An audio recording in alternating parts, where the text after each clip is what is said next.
Okay, so we're doing Lecture 9, Complex Data Types, and we're going to talk about what are called structures.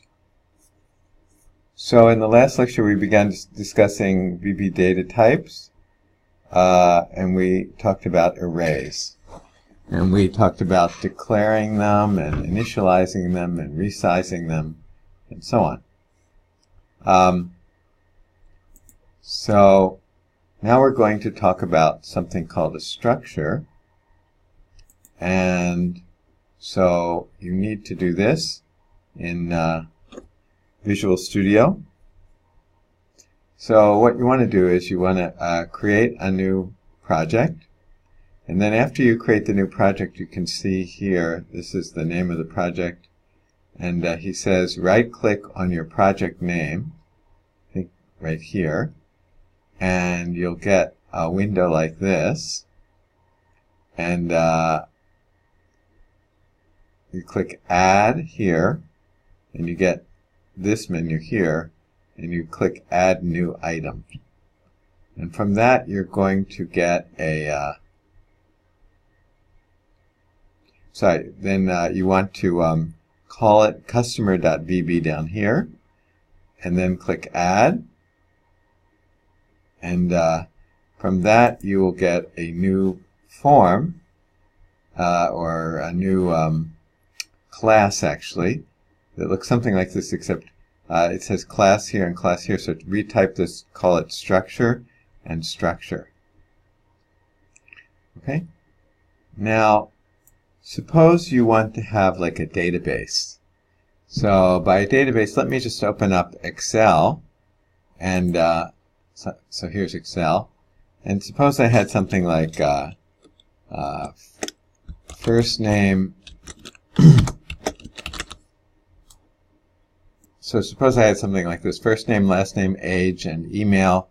And so you want to, suppose you're a company and you want to keep a database of your customers. For example, suppose you're a car dealership and you're selling cars, and you have a bunch of customers. You want to keep data about them. So these are some of the things you'd like to record about each of your customers. Some other things you might like to record, maybe you'd like to record their income.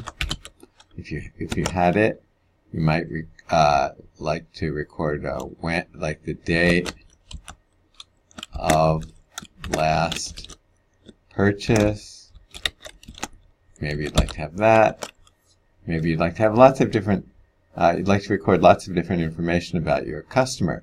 So you might have your customer's first name might be Taro, and Suzuki would be maybe their last name, and they are 31 years old, and their email and their income and their date of purchase and everything else.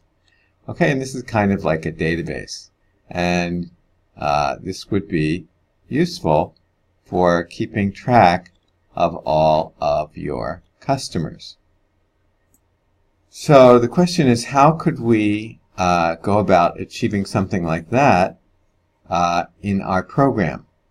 So we want to we want to be able to have new customers and keep that same kind of information for each of our new customers.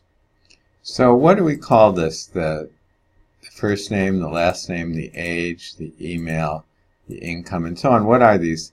These usually we usually refer to them as like characteristics about our customers, right? Their age, their email, their last name, their first name. Those are the characteristics of or the attributes of our customers. We can use the word characteristics. We can use attributes. Sometimes we say the fields or the properties of our customers, or the details about our customers, or sometimes the variables. Like this is actually a variable. Age is a variable. So we can say customer 1's age is 31 and customer 2's age is 28. This is also kind of a variable.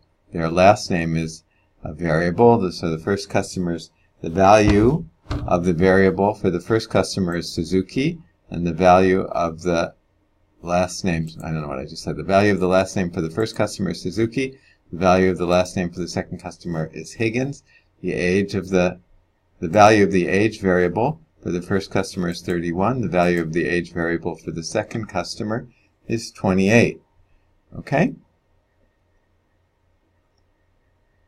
So we can kind of use these words interchangeably. Just, these are just characteristics of our customers or properties of our customers or whatever. Okay, characteristics, all these different words, we can use them interchangeably. Now, in programming, they just make, actually they distinguish between this word and this word. But in general, we just use any of these words. Okay? So, how do we do this in our program in Visual in VB.NET? So we can do this. We can type in, so if we want to have the first name as one of the fields for customers, we can type in this. Now, public is just the accessibility. It could be public, it could be private. It has, if you call it public, it has one kind of effect, and if you call it private, it has a different effect. But anyway, we're going to call it public. And so we're going to have public first name, and first name is a string, right? We don't call that an integer, although age is an integer. Last name as string, age as integer, and email as string. And so what we're doing is basically we're setting up the same thing that we just set up in Excel. We're creating a space where then we can set put in our first customer and say their first name is something, their last name is something else, their age is something else, and their email is something else. So we want to add this in. So add this into your code. You can pause this now and add it in. Add code for the customers for members. Now here he's calling them members.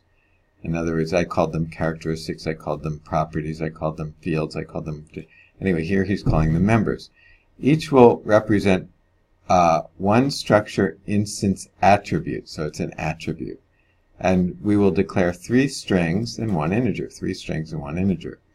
Control the visibility, public, of each of these by using the public keyword. Each will be accessible outside the structure's code using the dot operator down here below this. So you can't see it, but it says using the dot operator. So we'll see what that means in a minute. So by doing that, we'll be basically setting up this, but for our program. That's how we'll kind of set this up for our program. Basically, we'll set this up so that we'll be creating space then to enter a new